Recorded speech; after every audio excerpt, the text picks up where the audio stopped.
Halo adik-adik, selamat datang kembali di channel Widarta Fisik. Pada video kali ini kita akan membahas energi dan daya listrik. Nah, yang pertama kita fokuskan pada energi listrik dulu. Jadi energi listrik dilambangkan dengan huruf W. Supaya kita gampang mengingat rumusnya, supaya berenergi kita harus minum vitamin. Jadi supaya gampang ingat rumusnya, supaya berenergi kita harus minum vitamin. Dengan demikian sini W sama dengan V kali I kali T. Dengan V merupakan tegangan, yang satuannya volt, I merupakan kuat arus, satuannya ampere, dan T merupakan waktu yang satuannya sekon. Jadi supaya gampang ingatnya, supaya berenergi harus minum vitamin. Jadinya W sama dengan V kali I kali T. Nah, berikutnya di sini ada W sama dengan irit. Nah, kenapa irit? Karena di sini V tegangan ini dalam hukum Ohm rumusnya I kali R. Dengan demikian boleh kita ganti W sama dengan I kali R kali I kali T. Nah, berikutnya selain rumus ini lagi, kalau seandainya di tegangan kalian itu tidak ada kuat arus, maka I ini kita ganti. Maka jadinya adalah V kali V per R kali T. Nah, di sini maksudnya R besar, R kecil ini sama aja ya, sama-sama tegangan. R kecil juga, sama-sama hambatan. R kecil ini hambatan, R besarnya juga hambatan. Jadi kalau biar konsisten, boleh kita di sini kita ganti dia dengan R besar, sama aja. Jadi terserah, sama aja. Jadi dengan demikian, jadi V kali V, jadi V kuadrat, maka ini V kuadrat per R kali T, inilah menjadi energi listrik. Dengan keterangan sebagai berikut. Nah, terus berikutnya, sekarang kita cek juga yang ada namanya daya listrik. Daya listrik itu adalah kemampuan untuk mengalirkan energi dalam satuan waktu. Dengan demikian, daya listrik dilambangkan dengan P. Rumus adalah W per T, dengan W di sini energi. Artinya, yang mana rumus daya listrik sama dengan rumus energi listrik. Hanya saja tidak ada komponen T. Jadi yang pertama, ketika dari sini kita cek energi rumusnya vitamin. Jadi kalau daya rumusnya VI, T-nya dihilangkan. Kalau di sini daya rumusnya adalah irit. Nah, irit di sini kita hilangkan nilai T-nya, maka daya jadinya iri. Nah, begitu juga sini, ini V kuadrat per R kali T, sini V kuadrat, T-nya tidak ada. Jadi biar gampang ingatnya, hafalkan saja satu rumus energinya. Sementara di rumus daya itu semuanya dihilangkan T-nya. Nah, untuk keterangan bisa kalian cek di sini. Nah, sekarang untuk supaya lebih jelas pemahamannya, mari kita cek ke dalam soal berikut ini.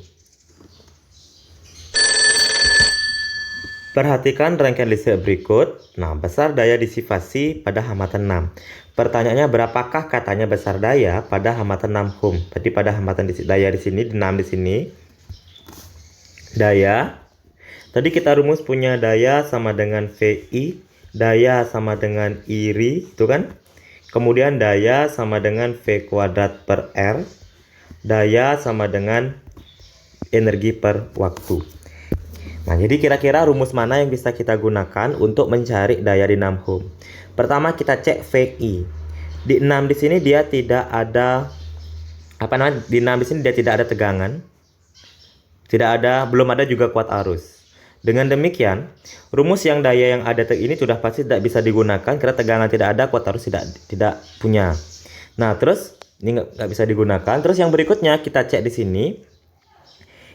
Rumus daya digunakan iri, berarti kuat arus, ada hambatan, ada R, ada I juga.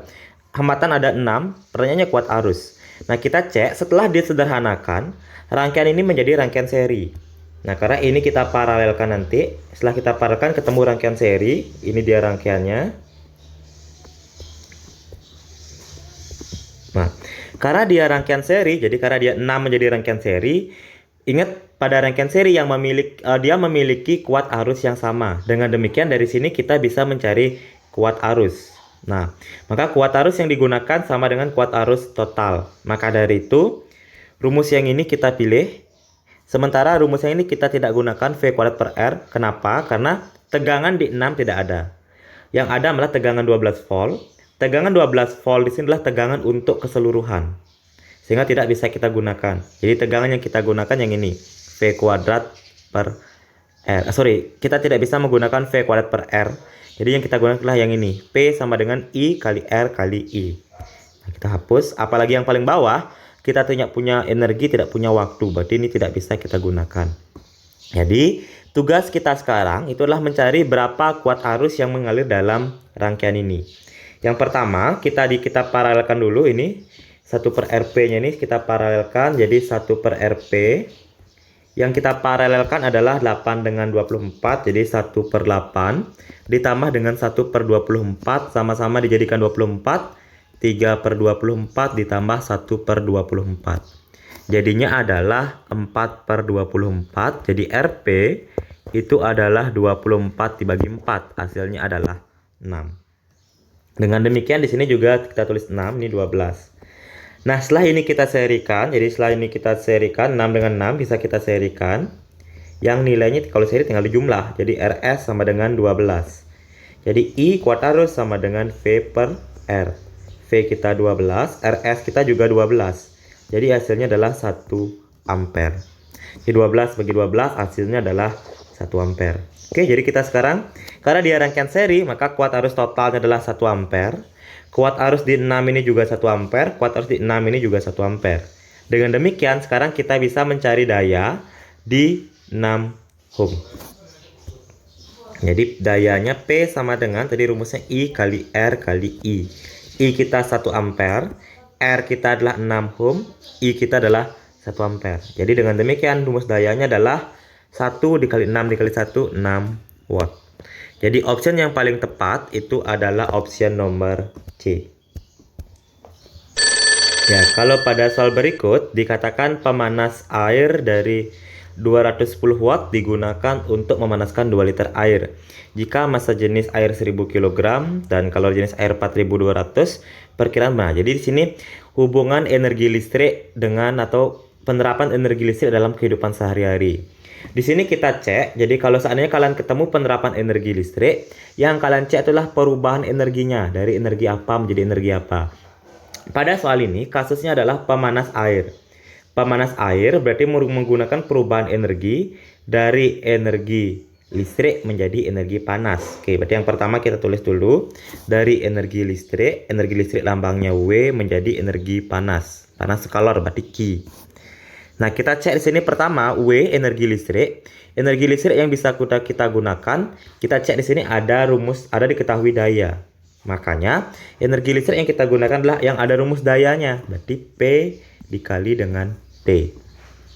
Berikutnya Q, kalornya, panasnya. Di sini karena terjadi perubahan suhu, udah ada dikatakan kenaikan suhu sebesar 36 derajat Celcius.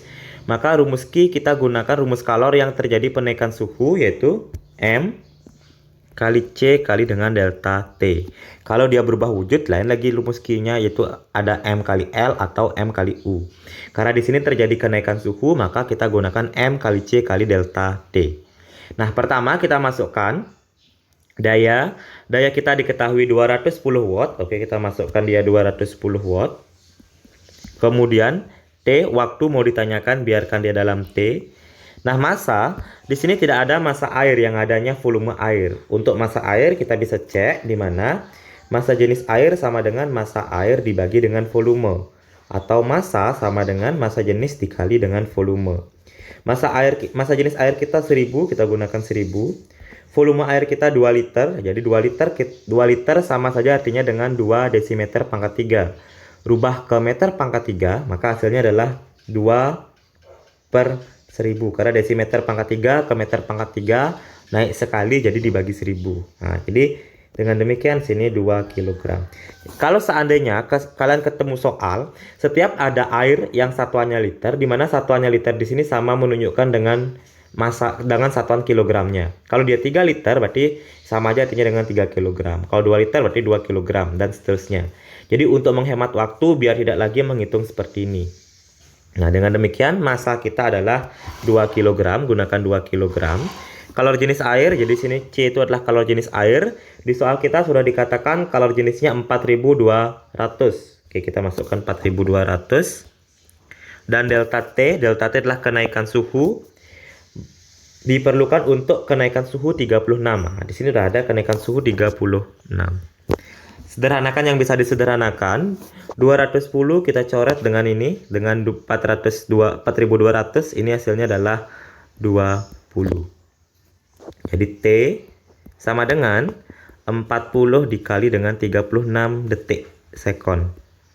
Karena option kita dalam satuan menit, berarti kita langsung dia bagi 60.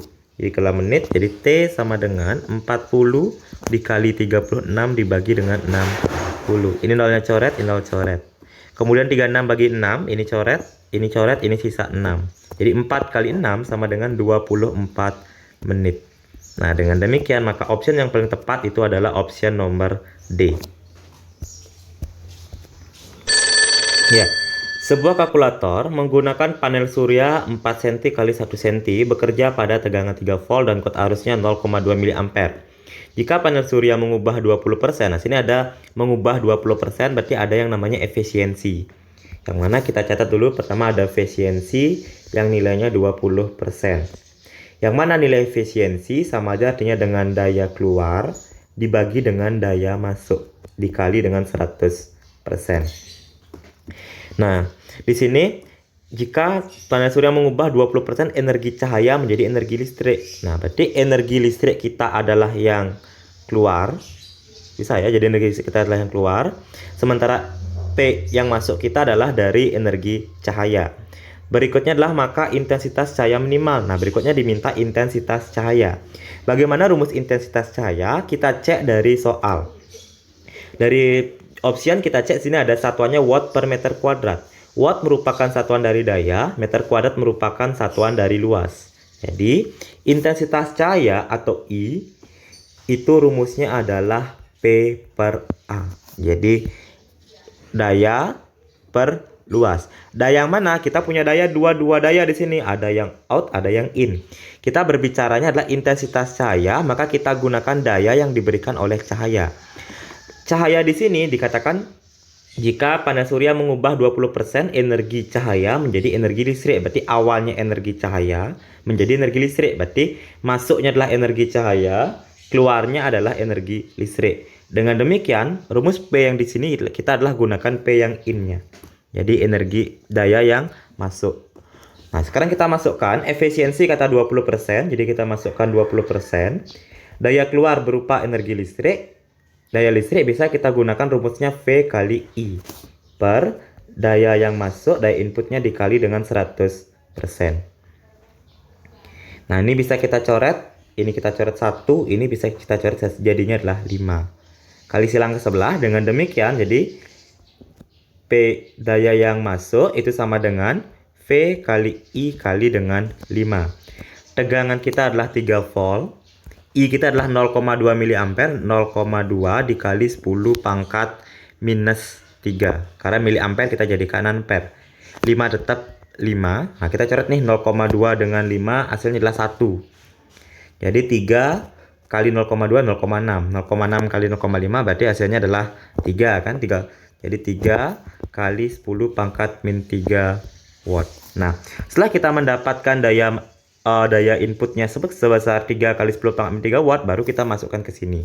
Jadi P input sama dengan daya inputnya 3 kali 10 pangkat min 3 per A itu luas. Luas karena berbentuk persegi panjang, panjang kali lebar.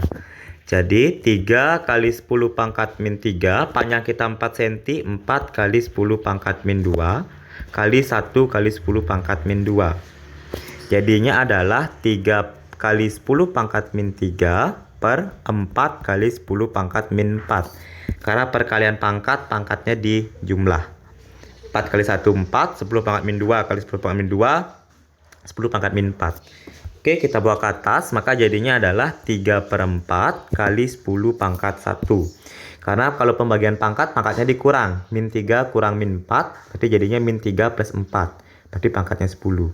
Oke, dengan demikian kita langsung aja 30 bagi 4. 30 bagi 4 berarti 7,5. Jadi jawaban yang paling tepat itu adalah option nomor D.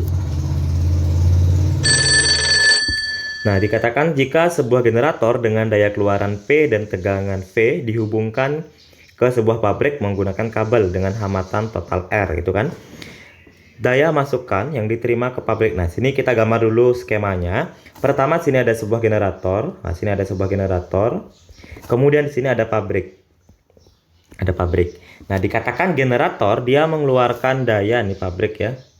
Jadi generator dikatakan mengeluarkan daya sebesar P. Nah, jadi sini ada daya keluaran P out itu sebesar P, dan dikatakan juga mengeluarkan tegangan keluarkan V out itu dia sebesar V, dihubungkan dengan sebuah pabrik menggunakan kabel. Nah, berarti di sini ada kabel, nanti ada kabel di sini. Nah, di sini misalnya ada kabel. Nah, ada kabel yang katanya memiliki hambatan sebesar R. Nah, ketika di kabel ini menuju pabrik, maka pabrik akan menerima daya masukan. Jadi daya listrik yang dihasilkan dari generator itu akan diterima oleh pabrik sebagai daya masukan, tetapi akan ada daya yang tersimpan di dalam kabel. Jadi karena setiap hambatan pasti akan memiliki daya disipasi atau daya yang tersimpan. Nah, dengan demikian, di sini kita boleh menuliskan ada yang namanya sebagai daya disipasi. Disipasi atau daya yang tersimpan. Dari sini berarti kita bisa menuliskan rumus baru. Pertama, daya keluaran. Daya yang keluarkan oleh generator digunakan sebagai daya disipasi dan digunakan oleh pabrik. Jadinya, daya outnya P out itu sama dengan daya disipasi ditambah dengan daya masukan. Nah, pertanyaannya katanya berapakah daya masukan yang dikirim menuju ke pabrik? Nah, berarti pertanyaannya P-in-nya ini berapa? Karena yang diminta P-in, jadi daya disipasi kita pindah ruas ke sebelah. Jadi P-out daya keluaran dikurang dengan daya disipasi itu sama dengan P-input. Nah, jadinya P-out daya keluaran dikatakan dia sebesar P. Jadi kita masukkan di sini sebesar P. Sementara daya keluaran biasa kita tahu ada yang I kuadrat kali R, V kali I yang dan lain sebagainya. Boleh kita gunakan yang mana saja. Nah, jadi di sini kita gunakan I kuadrat kali R atau iri yang tadi I kuadrat kali R sama dengan daya masukan. Nah, sekarang kita cek di option, daya kurang I kuadrat kali R ternyata tidak ada di option kayak gini, tidak ada optionnya I. Dengan demikian maka ini harus kita rubah. Kita mengetahui bahwa rumus daya itu sama dengan V kali I, berarti I sama dengan V per P. Nah, sekarang kita ganti di sini. Jadi rumusnya di sini kita lanjut. Jadi daya keluaran dikurang I kuadrat kita. Jadi I kuadrat kita katanya rumusnya ganti dengan daya per tegangan. Jadi daya per tegangan dikuadratkan, nah, dikali dengan R. Inilah yang sebagai daya input atau daya masukan. Jadi sekarang silakan kita cek di option mana yang benar. Maka jawaban yang paling tepat itu adalah option nomor E. Jadi daya dikurang dengan PV I kuadrat kali R. Nah, jadi dengan demikianlah contoh soal yang bisa kalian pahami dari materi energi dan daya. Kalau ada yang ingin kalian tanyakan atau yang belum jelas, silahkan komen di kolom komentar. Ataupun kalian bisa menonton video pembelajaran yang lainnya. Selamat dan semangat belajar. Terima kasih.